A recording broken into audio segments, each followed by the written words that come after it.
भाभी का हमल 9 महीने का चल रहा था जब अम्मा ने उन्हें छत पर कपड़े सुखाने भेजा और फिर सीढ़ियों से गिरा दिया। भाभी गिरकर मर गई तो अम्मा ने भाभी को उसी दिन दफना दिया।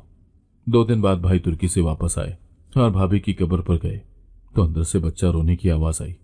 जल्दी से कब्र खुदवाई तो बच्चा भाभी के सीने से लगा दूध। रात का वक्त था, हल्की हल्की बारिश बरस रही थी और किचन में चूल्हा जल रहा था। भाभी सबाहत चूल्हे पर रोटियां बना रही थी जब पीछे से अम्मा की करख्त आवाज सुनाई दी। कितनी देर लगेगी? मेरा सर दर्द से फट रहा है और तू है कि बस अपने मजे में घुसी जा रही है। भाभी सबाहत ने जल्दी से हाथ धोए और अम्मा के लिए चाय बनाने लगी। अम्मा की बातों में हमेशा सख्ती होती थी, मगर आज उनके लहजे में कुछ ज्यादा ही तलखी थी, जैसे वो गुस्से में भरी बैठी हूं और उन्हें किसी बात का गुस्सा हो। सबाहत भाभी शादी के दिन के बाद से ही अम्मा की नजरों में खटकती थी। वो अम्मा को एक आंख ना भाती। वजह शायद ये थी कि वो एक पढ़ी लिखी और सुलझी हुई लड़की थी और बजाय अम्मा को जवाब देने के अम्मा के ताने बर्दाश्त कर लेती, मगर जवाब देने की सबाहत में हिम्मत ना होती। अम्मा को हमेशा गिला रहता कि उनके बेटे फराज को एक ऐसी बीवी मिली जो बस किताबों में घुसी रहती है और माँ के तौर तरीके नहीं सीखती। हालांकि सबाहत हर लिहाज से खुद को अम्मा के सांचे में ढाल चुकी थी। वो हर तल्ख से तल्ख बात खामोशी से बर्दाश्त कर लेती। पिछले कुछ महीनों में अम्मा का रवैया मजीद सख्त होता जा रहा था। जब से अम्मा को यह मालूम हुआ कि सबाहत मां बनने वाली है, अम्मा के रवैये में मजीद तल्खी आ गई। वो यही सोच रही थी कि अब फराज अपनी बीवी में ही खो जाएगा और मां को नजरअंदाज कर देगा। यह ख्याल अम्मा के दिल में जहर बनकर घुलने लगा था। बीवी हो या मां, बेटा किसी का नहीं हो सकता। अम्मा ये बात खुद से अक्सर दोहराती थी। एक रोज अम्मा की बातें सुनकर सबाहत का दिल जैसे टूट गया, क्योंकि उसने तो कभी अम्मा को फराज से अलग करने की कोशिश नहीं की थी। वो अच्छे से समझती थी कि एक माँ और बेटे का क्या रिश्ता होता है। एक रोज अम्मा की बात सुनकर अम्मा ने अपने एक करीबी रिश्तेदार से कहा, यह लड़की मुझे पसंद नहीं थी। मैंने तभी कहा था कि फराज की शादी खानदान में करूंगी, मगर नहीं, उसे बस अपनी पसंद की करनी थी। अब भुगत, ये औरत तो बेटे को भी मुझसे छीन लेगी। सबाहत पास ही खड़ी ये सब सुन रही थी। उसका जिस्म जैसे सुन हो गया। उसे यकीन ही नहीं आ रहा था कि अम्मा की नफरत इतनी गहरी थी। ये नफरत उसके लिए खतरा बन जाएगी, इसका सबाहत को अंदाजा नहीं था। वो तो यही समझती रही कि वक्त गुजरने के साथ अम्मा की नफरत में भी तब्दीली आ जाएगी, मगर ये शायद उसकी सोच थी। सबाहत की तबीयत बिगड़ने लगी थी। हमल का 9वां महीना था और वो अक्सर कमजोरी महसूस करती, मगर फिर भी घर के कामकाज में कमी ना आने देती। उसकी यही कोशिश होती कि अम्मा को शिकायत का मौका ना दूं, मगर अम्मा को ये सब पसंद नहीं था। वो चाहती थी कि सबाहत हर वक्त उनके सामने दबी रहे। सबाहत की खामोशी भी अम्मा को चुभती थी। वक्त गुजरने के साथ अम्मा की नफरत जुनून में बदलती जा रही थी। एक दिन अम्मा ने सबाहत को अपने कमरे में बुलाया और दरवाजा बंद करके कहा, सुन, तूने मेरे बेटे को मुझसे दूर कर दिया है। अगर तू ये समझ रही है कि बच्चे के आते ही फराज सिर्फ तेरा हो जाएगा, तो ये तेरा वहम है। सबाहत ने नजरें झुका ली। वो अम्मा से बहस नहीं करना चाहती थी, मगर अम्मा का लहजा खतरनाक था। सबाहत ने कुछ कहने के लिए भी मुंह खोला ही था कि अम्मा एकदम आगे बढ़ी और धीमी मगर जहरीली आवाज में बोली, अगर मैं चाहूं तो वो दिन कभी नहीं आएगा जब तू मां कहलाएगी। ये सुनकर सबाहत लरस गई। सबाहत की सांस जैसे कहीं उसके गले में ही अटक गई। उसका हाथ खुद ब खुद पेट पर चला गया। वो घबरा कर अम्मा की तरफ देखने लगी, मगर अम्मा की आंखों में नफरत के साए नाच रहे थे। अम्मा, ये आप क्या कह रही हैं? आप ऐसा सोच भी कैसे सकती हैं? आखिर को ये बच्चा आपका भी तो वारिस है। अम्मा गरजदार आवाज में बोली, तुम और तुम्हारा ये आने वाला बच्चा अगर हम दोनों माँ बेटे के दरमियान दूरी पैदा करने का सबब बना तो मैं ये किस्सा ही खत्म कर डालूंगी। ये सुनकर सबाहत के दिल की धड़कन तेज हो गई और उसका जिस्म ठंडा पड़ने लगा। उससे अम्मा की मजीद कोई भी बात बर्दाश्त करना मुश्किल हो चुका था। इसीलिए वो अपने बहते हुए आंसुओं के साथ कमरे में चली गई। रात को फराज का फोन आया तो अम्मा ने उसे सबाहत भाभी से बात करते सुन लिया। फराज सबाहत से कह रहा था कि मैं 3 दिन बाद वापस पाकिस्तान आ रहा हूं। चूंकि तुम्हारा आखिरी महीना चल रहा है, इसीलिए मैं चाहता हूं कि इस वक्त मैं तुम्हारे पास रहूं। ये सुनकर अम्मा के चेहरे पर अजीब सी मुस्कुराहट आई, जैसे उन्हें कोई मौका मिल गया हो। 3 दिन बाद? नहीं फराज, तू जब पहुंचेगा सब कुछ बदल चुका होगा। अम्मा ने अपने खौफनाक मंसूबे को अमली जामा पहनाने का फैसला कर लिया था। रात का सन्नाटा हर चीज को पुरस्कार बना रहा था। अम्मा चारपाई पर बैठी एक चादर में लिपटी गहरी सोच में गुम थी। उनकी आंखों में एक अजीब सी चमक थी, जैसे वो किसी बड़े फैसले पर पहुंच चुकी हूं। ये बच्चा पैदा होने से पहले ही मर जाए तो? ये ख्याल उनके दिमाग में बार बार गूंज रहा था। उन्हें लगता था कि अगर सबाहत का बच्चा पैदा हो गया तो फराज हमेशा के लिए अपनी बीवी और बच्चे का होकर रह जाएगा। अम्मा को तो वो पूछेगा भी नहीं, और ये अम्मा को किसी सूरत भी मंजूर नहीं था। वो ये हरगिज बर्दाश्त नहीं कर सकती थी कि उनका बेटा उनसे ज्यादा किसी और को अहमियत दे। वो सबाहत को रास्ते से हटाने का फैसला कर चुकी थी, अब सिर्फ उस पर अमल करना बाकी था। मगर सवाल यह था कि कैसे करें। पहला ख्याल जो अम्मा के जहन में आया वो ये था कि जहर। अम्मा ने सोचा कि खाने में कोई चीज मिला दे, मगर जहर आहिस्ता असर करता और अगर किसी को शक हो गया तो फराज उन्हें माफ नहीं करेगा। इस डर ने अम्मा को यह करने से रोक दिया। मगर दूसरा ख्याल जो अम्मा के जहन में आया वो ये था कि हादसा। अगर सबाहत को ऐसा धक्का दिया जाए कि सबको यही लगे कि वो खुद गिरी है, और अगर ऐसा हो तो किसी को अम्मा पर शक भी न होगा। ये सोचकर अम्मा अपने चेहरे पर मकरू मुस्कुराहट ले आई। हाँ, यही ठीक रहेगा। सबाहत को छत पर ले जाकर धक्का दूंगी, सब यही समझेंगे कि वो खुद गिरी है। इस तरह मेरे रास्ते का कांटा भी हट जाएगा और किसी को मुझ पर शक भी नहीं होगा। अम्मा ने दिल दिल में अपने मंसूबे को मुकम्मल कर लिया था। अगली सुबह अम्मा ने सबाहत को बुलाया। बेटी, बारिश के बाद छत पर कपड़े रखे थे, देख तो जरा कहीं उड़ तो नहीं गए। मेरे तो घुटनों में शदीद दर्द हो रहा है। सबाहत ने चौंक कर अम्मा की तरफ देखा, क्योंकि आज पहली बार अम्मा के लहजे में इतनी नरमी थी। यह हैरान कुन था, मगर सबाहत ने ज्यादा गौर न किया और वो आहिस्ता आहिस्ता सीढ़ियां चढ़ने लगी। अम्मा भी पीछे पीछे थी। यह सफर सबाहत के लिए आखिरी साबित होने वाला था। सुबह का वक्त था। सबाहत की तबीयत कुछ ठीक नहीं लग रही थी, मगर अम्मा ने जिस शफकत भरे लहजे में उसे बुलाया उसमें कुछ ऐसा था कि वो इनकार न कर सकी। वैसे भी अब वो अम्मा की सख्तियां सहने की आदी हो चुकी थी, मगर आज अम्मा की आवाज में एक अजीब सी नरमी थी। सबाहत के कानों से अम्मा के वो अल्फाज दोबारा से टकराए। बेटी, बारिश के बाद छत पर कपड़े रखे थे, देख तो जरा उड़ तो नहीं गए। अम्मा का यह अंदाज इंतहाई गैर मुतवक्किल था, मगर माँ तो माँ होती है ना। शायद उनके दिल में ममता जाग गई हो। सबाहत सोचने लगी, शायद फराज के आने की खबर ने अम्मा के दिल को पिघला दिया हो, या फिर उन्हें आने वाले मेहमान की खुशी हो जिसने उन्हें बदलने पर मजबूर कर दिया हो।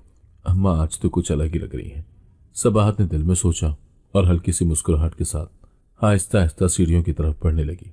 मगर जैसे ही वो पहली सीढ़ी पर कदम रखने लगी, एक लम्हे के लिए उसका दिल अजीब सी बेचैनी में मुब्तला हो गया। उसे ऐसा लग रहा था कि जैसे कुछ गलत होने वाला है, कुछ बहुत बुरा। क्या मैं अम्मा पर शक कर रही हूँ? वो कुछ लम्हे वहीं खड़ी रही, फिर सर झटक दिया। अम्मा का बदला हुआ लहजा, नरमी, मोहब्बत, सब कुछ हकीकत ही तो था। वो क्यों बिना वजह वहमों में पड़ रही थी? मुझे भी अम्मा की मदद करनी चाहिए, आखिर उन्होंने भी तो मेरा कितना ख्याल रखा है। सबाहत ने खुद को तसल्ली दी और सीढ़ियां चढ़ना शुरू कर दी। अम्मा उसके पीछे थी। हर कदम के साथ सबाहत के अंदर एक अजीब सा खौफ बढ़ रहा था। किसी अनहोनी का एहसास उसे हर कदम पर खौफ में मुब्तला कर रहा था, मगर वो खुद को समझा रही थी कि सब ठीक है। छत पर पहुंचकर उसने इधर उधर नजरें दौड़ाई। कुछ कपड़े वाकई जमीन पर पड़े थे, कुछ हवा से इधर उधर हो गए थे। सबाहत ने मुड़कर अपने पीछे देखा, जहां अम्मा बिल्कुल खामोशी से उसके पीछे खड़ी थी। उनकी आंखों में एक खालीपन था। वो किसी गहरी सोच में डूबी हुई नजर आ रही थी। ये खामोशी कैसी अजीब है। सबाहत को पहली बार लगा कि कुछ ठीक नहीं है। अम्मा, वो धीरे से बोली। अम्मा ने चौंक कर उसे देखा, फिर एक जहरीली मुस्कुराहट उनके चेहरे पर फैल गई। बेटी, वो कौन सा कपड़ा है जो सबसे किनारे पर जा पड़ा है? अम्मा ने छत के कोने की तरफ इशारा किया, जहां छत का हिफाजती जंगला खत्म हो जाता था। सबाहत ने नजरें उठाकर देखा। वो जगह खतरनाक थी, मगर अम्मा ने जो मोहब्बत दिखाई थी उसके बाद वो शक कैसे कर सकती थी? अम्मा अपने घुटनों पर हाथ रखते हुए बोली, तुम यहां रुको, मैं देखती हूं। अम्मा की चाल में लंगड़ाहट देखकर सबाहत बोली, नहीं अम्मा, आप क्यों तकलीफ कर रही हैं? मैं हूं ना। वैसे भी मैंने आपको कहा था कि आप नीचे ही रहें, मैं खुद ही सारे कपड़े ले आती हूं। उसने आहिस्ता आहिस्ता कदम बढ़ाया और वो लम्हा करीब आ गया था। सबाहत धीरे धीरे छत के कोने की तरफ जा रही थी। हवा में खनकी थी, मगर उसके जिस्म पर हल्की हल्की पसीने की बूंदें उभरने लगी। कदम आगे बढ़ रहे थे, मगर दिल किसी अनजाने खौफ से पीछे हटने को कह रहा था। कुछ तो गलत है। यह एहसास बार बार उसके दिल में आ रहा था, मगर वो खुद को समझा रही थी कि शायद हमल की वजह से वो ज्यादा हसास हो गई है। पीछे अम्मा की मौजूदगी, उनकी खामोश नजरें, सब कुछ अजीब था। जैसे ही वो छत के किनारे पर पहुंची, उसने एक हाथ से दीवार को थामा और दूसरे हाथ से किनारे की तरफ लटके हुए कपड़े को पकड़ने की कोशिश करने लगी, मगर अचानक उसे अपने पीछे हल्की सी सरसराहट महसूस हुई। अम्मा, उसने पलटकर देखना चाहा, मगर उसी लम्हे अम्मा की गर्म सांसें उसके कानों के करीब पहुंची और सरगोशी सुनाई दी। मैंने कहा था ना, यह दिन कभी नहीं आएगा। सबाहत के जिस्म में बिजली सी दौड़ गई। वह हक्का बक्का अम्मा की तरफ देखने लगी, जिनके होठों पर शैतानी मुस्कुराहट थी कि जैसे वो अपने मंसूबे में कामयाब होने वाली हूं। उसे सब कुछ समझ आ गया था, उनका अचानक नरम पड़ जाना और अब ये लम्हा, ये सब एक चाल थी जो अम्मा ने सबाहत को रास्ते से हटाने के लिए चली। सबाहत अम्मा की तरफ देखते हुए बोली, नहीं अम्मा। उसने घबराकर दीवार को मजबूती से पकड़ने की कोशिश की, मगर अम्मा की ताकतवर धक्का देने वाली उंगलियां उसकी कमर पर महसूस हुई और फिर हवा में एक दिल दहला देने वाली चीख गूंजी। सबाहत नीचे गिर रही थी। वक्त जैसे सुस्त हो गया था। उसका जहन तेजी से माजी के लम्हों में भटकने लगा। फराज की मोहब्बत भरी मुस्कुराहट, उसका पेट सहलाते हुए मां बनने की खुशी, अम्मा के तंज भरे जुमले, और अब ये लम्हा। उसके हाथ हवा में किसी चीज को पकड़ने के लिए बेचैन थे, मगर गिरफ्त में कुछ न आया। जमीन करीब आ रही थी और साथ ही अंधेरा भी। हवा की तेज सरसराहट सबाहत के कानों से टकरा रही थी। उसका जिस्म तेजी से नीचे गिर रहा था, मगर उसके अंदर की मां चीख रही थी, नहीं, मुझे बचना होगा, मुझे अपने बच्चे के लिए लड़ना होगा। आखिरी लम्हे जैसे ही उसके कदम हवा में मौलिक हुए, उसके हाथ में एक चीज आ गई। छत के किनारे से लटकी हुई एक लोहे की राड, जो कपड़े सुखाने के लिए बांधी गई थी। सबाहत ने पूरी कुव्वत से उसे थाम लिया। उसके बाजू में दर्द की एक शदीद लहर दौड़ गई, मगर उसने हार नहीं मानी। वह अब हवा में झूल रही थी। मौत चंद लम्हों की दूरी पर थी, मगर वो जिंदा थी। वो लम्हा सबाहत के लिए बहुत हौलनाक था। ऊपर देखा तो अम्मा का चेहरा बिल्कुल जर्द हो चुका था। ये मंजर अम्मा के वहमो गुमान में भी नहीं था। वो चाहती थी कि सबाहत सीधी नीचे जा गिरे, मगर वो तो अभी तक जिंदगी से चिमटी हुई थी। अम्मा, मुझे ऊपर खींचो। सबाहत की आंखों में एक उम्मीद थी। उसकी सांसें उखड़ रही थी, मगर उसकी आवाज में उम्मीद की एक आखिरी रमक थी। एकदम से वो जमीन पर धड़ाम से गिर पड़ी। गिरने की जोरदार आवाज पूरे मोहल्ले में गूंजी। गिरते ही सबाहत की आंखों के आगे अंधेरा छाने लगा। एक साथ कई हड्डियां टूटने की आवाज। सबाहत के पूरे जिस्म में दर्द की शदीद लहर दौड़ गई। वो चंद लम्हे बेहिस्सो हरकत जमीन पर पड़ी रही। छत से नीचे देखने पर अम्मा ने एक लम्हे के लिए अपनी सांस रोकी, लेकिन अगले ही लम्हे सबाहत को फर्श पर पड़ा देखकर अम्मा के चेहरे पर मुस्कुराहट फैल गई। सबाहत का जिस्म बेजान लग रहा था, मगर अम्मा को अभी तक अनजाना सा खौफ महसूस हो रहा था। कहीं ये अभी जिंदा तो नहीं है। उन्हें यकीन करना था कि सबाहत वाकई खत्म हो चुकी है। उन्होंने जल्दी से नीचे जाने का फैसला किया। दरवाजा खोलकर आंगन में आई। इर्द गिर्द देखा। मोहल्ले में हर तरफ खामोशी थी। शायद अभी किसी ने कुछ नहीं सुना था। उन्होंने गहरी सांस ली और सबाहत के पास जा पहुंची। घबराहट के मारे अम्मा के दिल की धड़कन तेज हो चुकी थी। जब वो सबाहत के करीब पहुंची तो सबाहत की आंखें आधी खुली हुई थी। चेहरा दर्द में अकड़ा हुआ था और उसके होंठों से हल्की सी सरसराहट निकल रही थी। यह अभी जिंदा है। अम्मा का दिल तेजी से धड़कने लगा। अगर ये बोल पड़ी, अगर किसी ने इसे देख लिया तो मेरे किए किराए पर पानी फिर जाएगा। और अगर फराज को मालूम पड़ गया कि सबाहत को मैंने छत से धक्का दिया है, तो वो तो मेरे हाथों से ही निकल जाएगा, और मैं ऐसा कभी नहीं होने दूंगी। इसीलिए सबाहत का खत्म होना जरूरी है। अम्मा ने इधर उधर देखा और जल्दी से जमीन पर पड़ी हुई ईंट उठाई। एक लम्हे के लिए अम्मा के कदम डगमगाए। उन्होंने आहिस्ता से सरगोशी की। नहीं, मैं कमजोर नहीं पड़ सकती। मुझे ये करना होगा। अल्लाह माफ करे, पर यह करना जरूरी है। उन्होंने पूरी कुव्वत और ताकत से सबाहत के सर पर वो ईंट दे मारी। ईंट के लगते ही एक आखिरी सिसकी और सबाहत हमेशा के लिए खामोश हो गई। अम्मा ने एक लम्हे के लिए अपने दिल की धड़कनें सुनी। हर चीज खामोश थी। अब जल्दी करनी होगी। उन्होंने हाथों की कपकपाहट पर काबू पाते हुए लाश को देखकर सोचा कि अब इसका काम तमाम हो चुका, मगर इसे यहां छोड़ नहीं सकती। अगर मैंने इसे यहां इस हालत में देखा तो सबको मुझ पर शक हो जाएगा। एकदम अम्मा के दिमाग में आया कि कब्रिस्तान यहां से ज्यादा दूर नहीं है। सबाहत के बेजान जिस्म के पास खड़ी अम्मा ने एक गहरी सांस ली। उसको यकीन हो गया इसका तो काम तमाम हो गया, मगर अब इस लाश का बंदोबस्त करना होगा। देखते ही देखते रात का अंधेरा हर तरफ छा चुका था। गली सुनसान थी। मोहल्ले में हर दरवाजा बंद था। सब लोग शायद सो चुके थे, या अगर किसी ने चीख सुनी भी थी तो उन्हें कोई मामूली ख्वाब समझकर नजरअंदाज कर दिया होगा, क्योंकि अगर किसी ने सबाहत की चीखें सुनी होती तो कोई ना कोई तो यहां जरूर आता। अगर लाश ज्यादा देर यहां पर रही तो कोई ना कोई देख लेगा। अम्मा ने जल्दी से आगे बढ़कर दरवाजा अंदर से बंद किया और कुछ लम्हे सोच में पड़ गई कि क्या करूं। अचानक अम्मा की नजर आंगन के एक कोने में पड़ी बोरी पर पड़ी। वो बोरी सबाहत ने कुछ दिन पहले पुराने कपड़े और बेकार सामान डालने के लिए रखी थी, मगर उसे ये कहाँ इल्म था कि बेकार सामान और कपड़ों के बजाय उसे इस बोरी का हिस्सा बनना पड़ेगा। हाँ, ये ठीक रहेगा। वो जल्दी से बोरी के करीब गई, उसे खोला और सबाहत के बेजान जिस्म को दोनों हाथों से घसीट कर उसमें डाल दिया। लाश वजनी थी, मगर अम्मा के दिल में खौफ इस कदर शदीद था कि उन्हें थकन का भी एहसास न हुआ।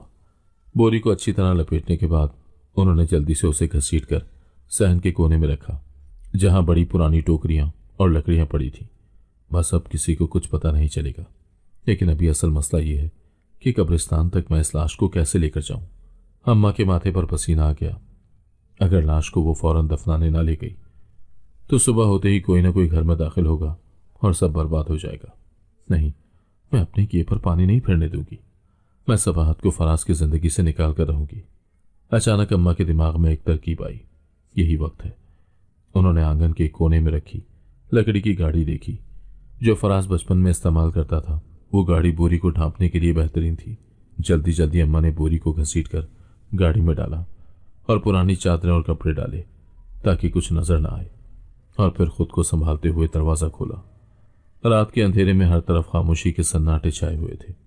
दरवाजा खोलने की आवाज उस वक्त बहुत भयानक लग रही थी।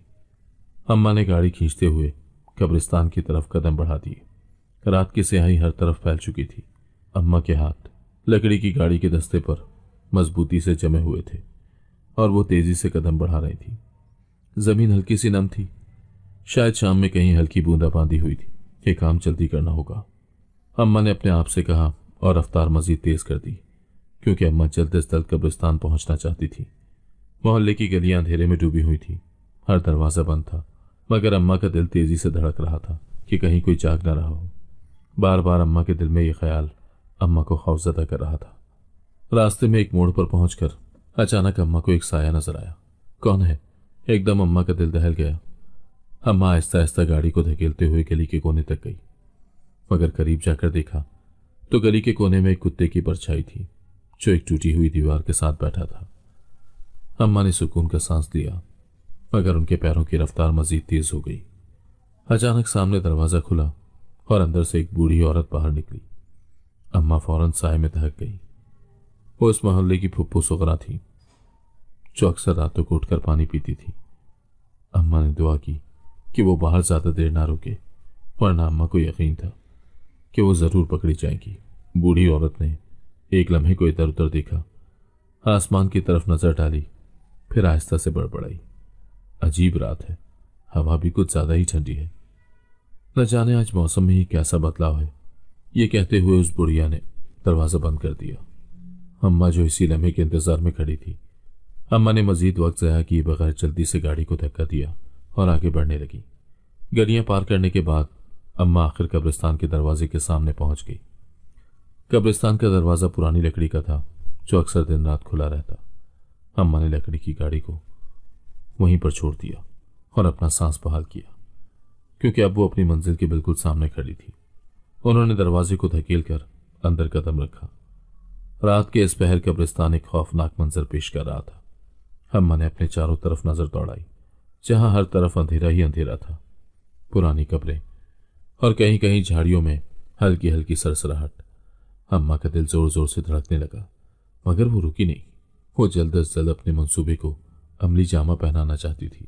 वो खुद से सरगोशी करते हुए बोली, ये वक्त डरने का नहीं है, काम खत्म करने का है। मुझे जल्दी से अपना काम खत्म करके यहां से निकलना होगा।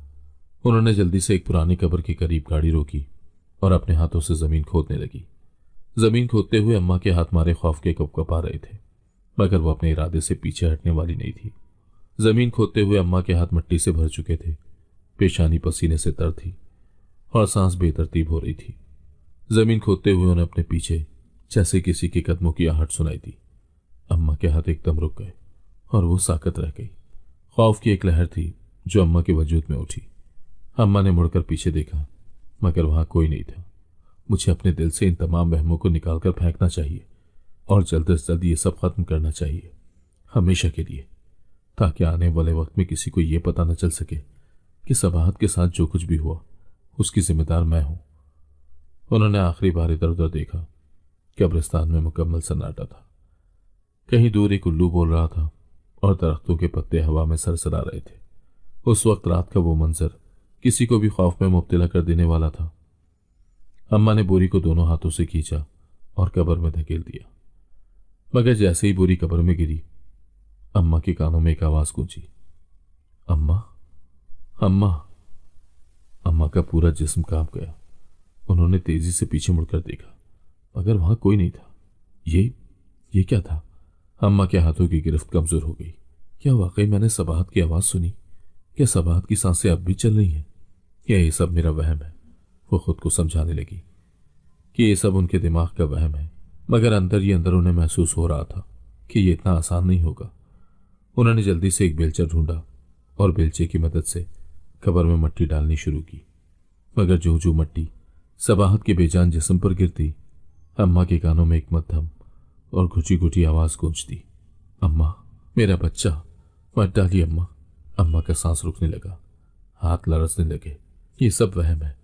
उन्होंने पूरी ताकत से बेलचा चलाया और जल्दी जल्दी कब्र को बंद कर दिया। अम्मा ने आखिरी मर्तबा कब्र को सीधा किया और थकी हारी पीठ सीधी करके खड़ी हो गई। काम मुकम्मल हो चुका था।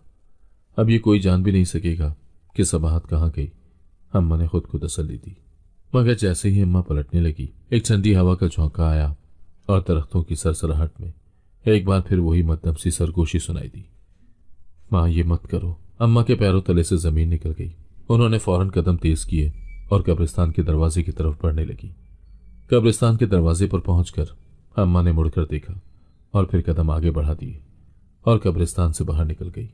मगर रास्ते में हर तरफ उन्हें ऐसा लग रहा था जैसे कोई उनके पीछे आहिस्ता आहिस्ता कदमों से चल रहा है।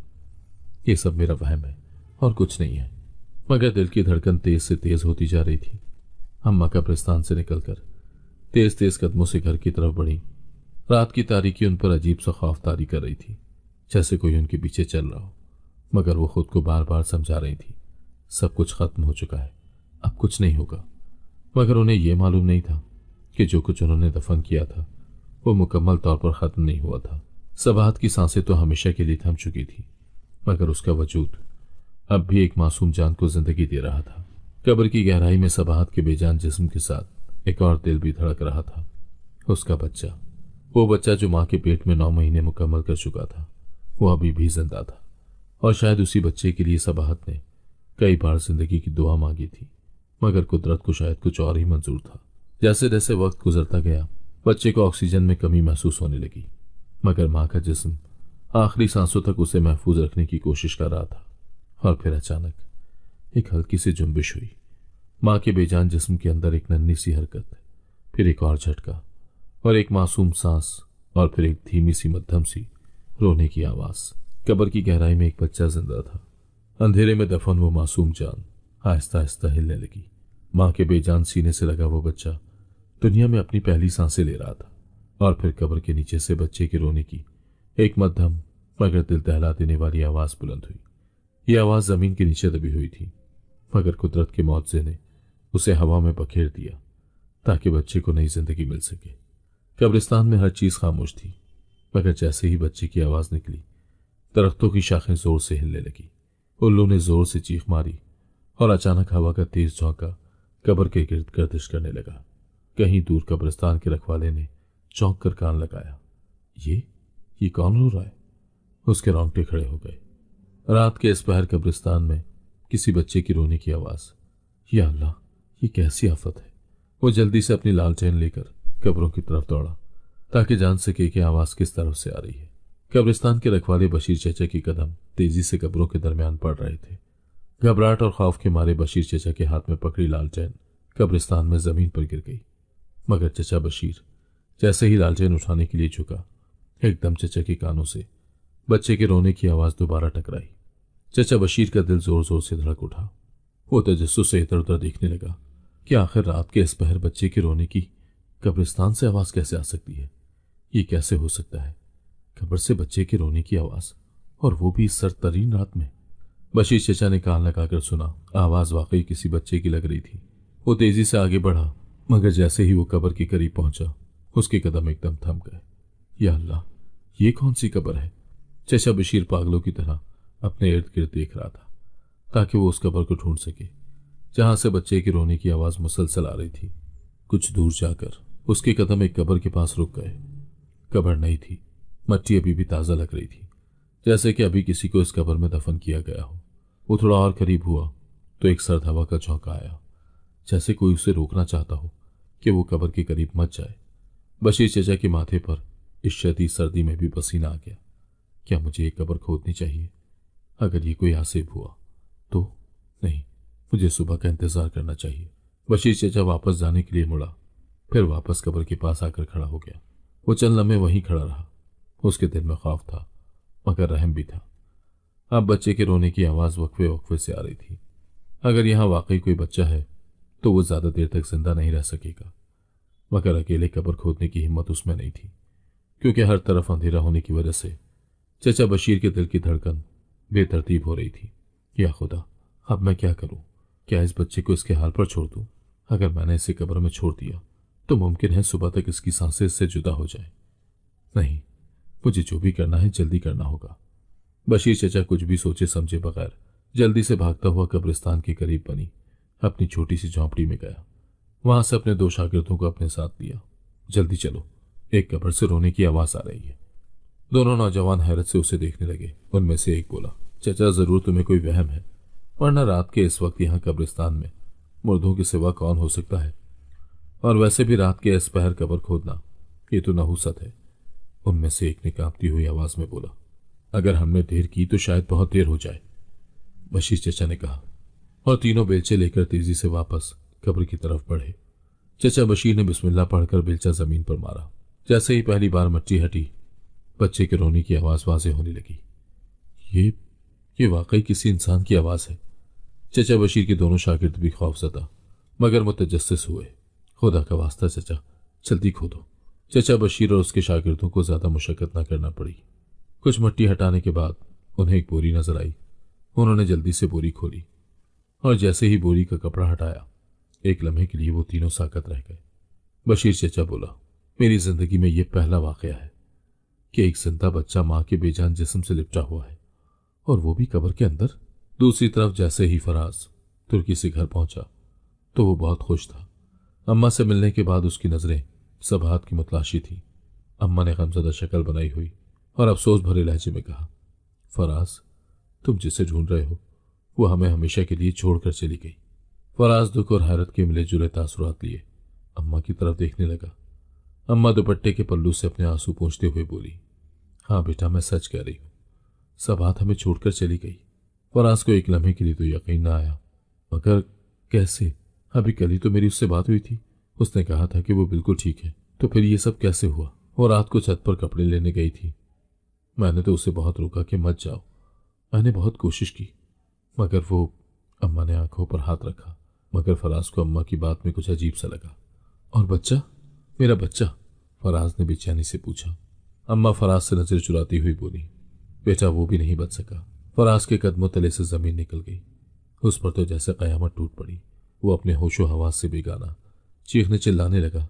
सबाहत और अपने बच्चे को खोने का दुख उसे बेहाल कर रहा था। वो पागलों की तरह बड़बड़ाते हुए बोला, नहीं, सबाहत मुझे छोड़कर नहीं जा सकती। वो तो बिल्कुल ठीक थी। वो सबाहत की कब्र पर जाने के लिए दीवानावार घर से निकला। पीछे से अम्मा आवाजें देती रही, फराज मेरे बच्चे, जो होना था वो हो चुका, खुद को संभालो। फराज घर से निकलते हुए बोला, अम्मा मैं सबाहत से मिलने जा रहा हूं। जैसे ही वो कब्रिस्तान के करीब पहुंचा, उसे लोगों का हुजूम नजर आया। भीड़ इस कदर थी कि फराज लोगों को पीछे हटाते हुए उनसे आगे निकल गया।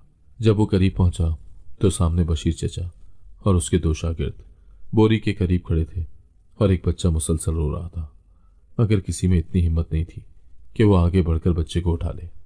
फराज ने कांपते हुए होठों से बशीर चचा को कहा, यह किसका बच्चा है?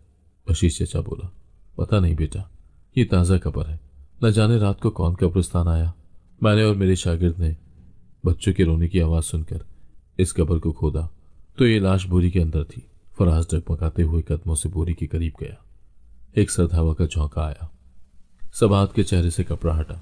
एक लम्हे के लिए फराज जैसे पत्थर हो गया। उसे अपनी आंखों पर यकीन ही नहीं आ रहा था कि सबाहत मुर्दा हालत में थी और उसका बच्चा मां के सीने से लगा दूध पी रहा था। फराज ने जल्दी से आगे बढ़कर सबाहत और बच्चे को बोरी से बाहर निकाला और बच्चे को अपने साथ लगाते हुए चीख कर बोला, ये मेरा बच्चा है। बशीर चचा हैरान होकर फराज को देखने लगा। बेटा, ये तुम्हारा बच्चा है? फराज ने बच्चे को अपनी बाहों में उठा लिया, जो अभी भी कमजोर था मगर जिंदा था। अपने बच्चे को बाहों में लिए फराज के दिल की धड़कनें बेतरतीब थी और दिमाग में एक ही सवाल बार बार गूंज रहा था, मेरी सबाहत कब्र में कैसे दफन हुई जबकि मेरा बच्चा अभी भी जिंदा है? इसका मतलब तो यह है कि सबाहत जिंदा थी। बशीर चचा ने गहरी सांस ली और फराज की तरफ देखा, जो दुनिया से बेगाना अपने बच्चे को सीने से लगाए खड़ा था। बशीर चचा बोले, कुछ तो गलत हुआ है। मां के मरने के बाद वो बच्चा जिंदा नहीं रह सकता और ये बच्चा किसी मौजे की निशानी है। फराज का दिल किसी अनहोनी की तरफ इशारा कर रहा था। उसने एक नजर बशीर चचा को देखा, फिर कब्र को, और फिर उसके कानों में अम्मा की वो बातें गूंजने लगी। बेटा, वो छत पर कपड़े लेने गई थी। मैंने तो उसे बहुत रोका मगर वो छत से गिर गई थी। हमने बहुत कोशिश की लेकिन वो बच्चा नहीं बच सका। अम्मा की अधूरी बातें फराज को शक में मुब्तला कर रही थी। फराज के चेहरे की रंगत उड़ गई। क्या अम्मा ने मुझसे झूठ बोला? वो एक झटके से खड़ा हुआ और पागलों की तरह घर की तरफ दौड़ा। चलते हुए बार बार उसके कानों में अम्मा की बातें गूंज रही थी। जब फराज घर पहुंचा तो उसका सांस फूला हुआ था। अम्मा फराज को घर में आता देखकर घबरा गई। वो कांपती हुई आवाज में बोली, बेटा, तुम्हारा चेहरा उतरा हुआ क्यों है? फराज आगे बढ़ा और गुस्से से चिल्लाया, अम्मा, मेरी बीवी जिंदा दफन थी। तुमने मुझसे झूठ क्यों बोला? अम्मा का रंग फक हो गया। वो एक कदम आगे बढ़कर फराज के करीब होते हुए बोली, नहीं बेटा, तुम्हारी माँ तुमसे झूठ कैसे बोल सकती है? अम्मा ने देखा कि फराज की आंखों में जैसे खून उतर आया हो। वो चीखते हुए बोला, अम्मा, तुमने ऐसा क्यों किया? अम्मा अपने कांपते हुए वजूद के साथ पीछे हटते हुए बोली, मैंने तुम्हारे लिए ही ये सब किया। अम्मा की आवाज में कपकपाहट थी। फराज अपनी आंखों में गुस्सा लिए बोला, मेरी बीवी की कातिल तुम हो अम्मा, और ये बात अब मुझे अच्छे से समझ आ गई है। अम्मा के हाथ लरसने लगे। वो बोली, मैंने तो बस अपने रास्ते का कांटा हटाया है। फराज अपने बालों को नोचते हुए बोला, अम्मा, वो कांटा नहीं था, वो मेरी जिंदगी थी, मेरे बच्चे की माँ थी। अम्मा गुस्से और खौफ से चिल्लाती हुई बोली, नफरत थी मुझे उस सबाहत से। मैं तो शुरू से उसे अपने बहू बनाने के हक में नहीं थी, मगर मुझे तुम्हारी खुशी के आगे झुकना पड़ा। तो मैंने सोचा क्यों ना तुम्हारे आने से पहले मैं उसे ठिकाने लगा दूं।